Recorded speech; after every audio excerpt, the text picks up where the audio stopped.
une veuve au cœur brisé et stupéfaite lorsqu'une personne qui lui est familière prend le micro au mariage de sa fille unique et l'appelle par son nom.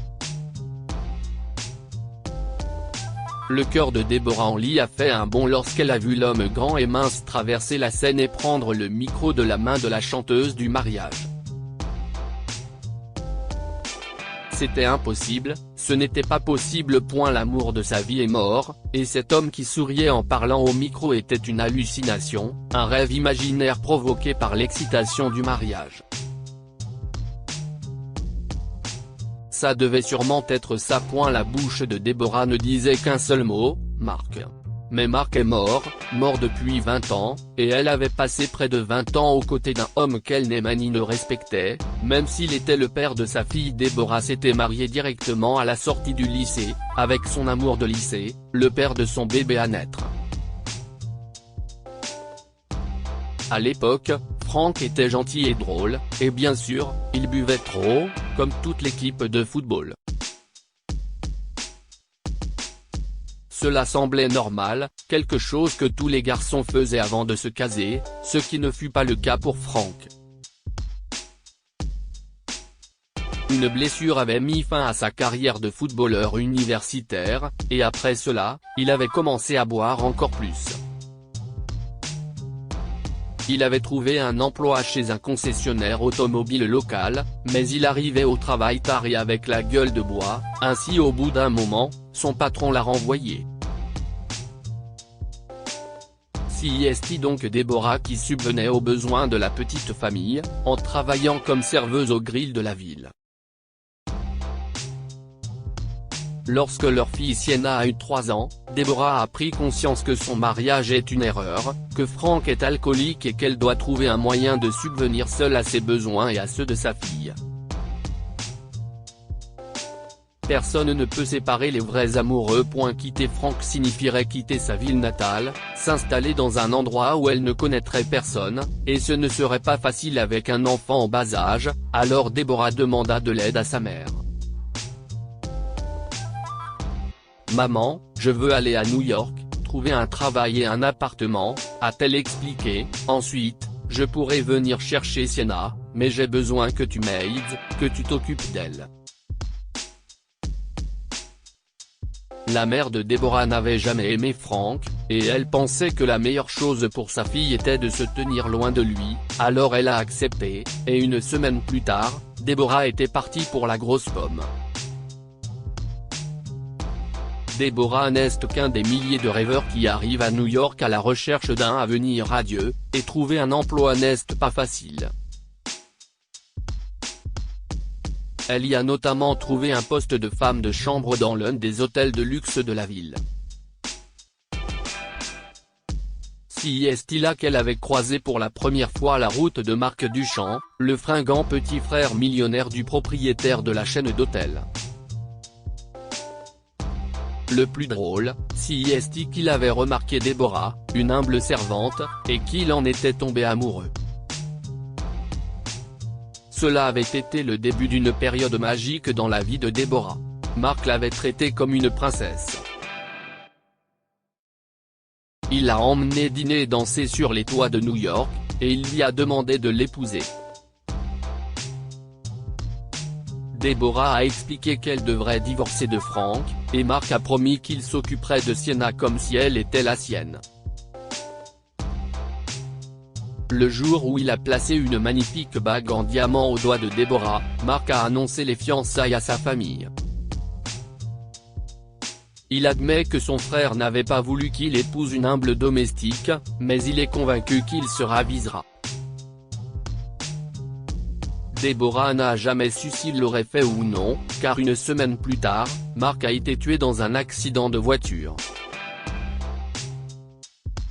C'était la fin du rêve d'une nouvelle vie pour Déborah.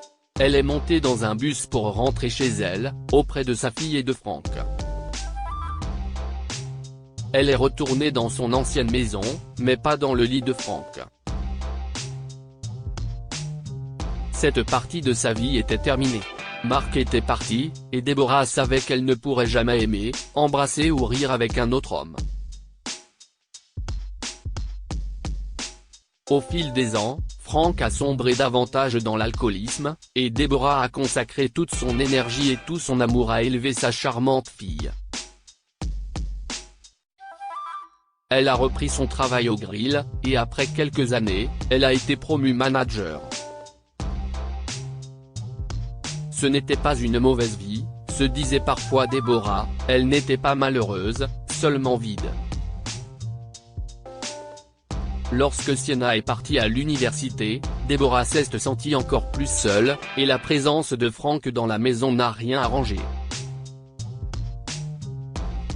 Puis un jour, Frank est parti lui aussi.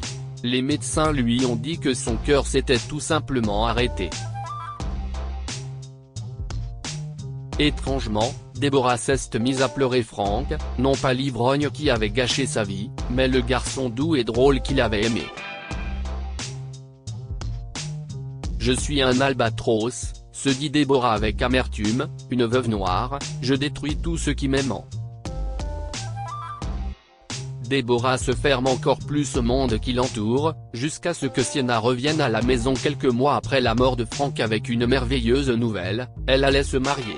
Deborah était heureuse en voyant le visage rayonnant de sa fille.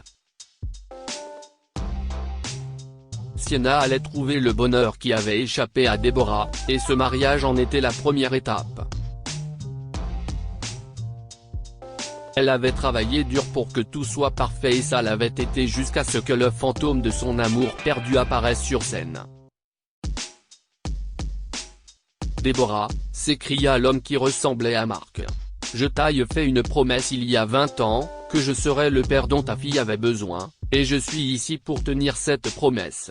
Deborah fit un pas en avant et sentit ses genoux céder.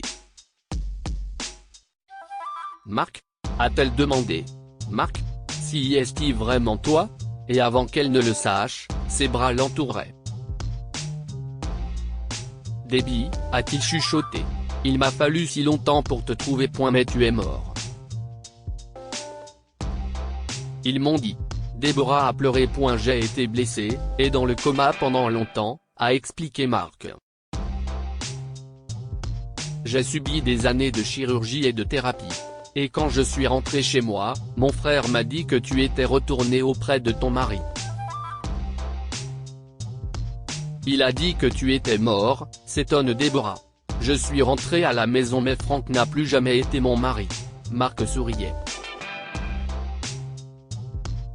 J'ai vu sa nécrologie et j'ai décidé de tenter ma chance. Le passé est révolu, mais nous pouvons encore avoir un avenir, Deborah. Veux-tu m'épouser ? Deborah s'est mise à rire. Elle a fouillé dans sa robe et en a sorti une chaîne avec la bague de fiançailles que Mark lui avait offerte. Oui, je le veux. Sienna a fini par partager le jour de son mariage avec sa mère, et ce fut le plus beau jour de leur vie à toutes les deux. Que pouvons-nous apprendre de cette histoire ? Peu importe à quel point la vie semble sombre, il y a toujours quelque chose de merveilleux qui attend au coin de la rue.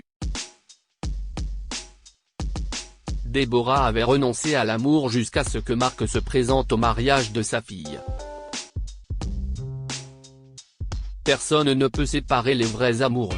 Le frère de Mark avait essayé de séparer Deborah et Mark en leur mentant à tous les deux, mais ils ont trouvé leur chemin l'un vers l'autre après 20 ans.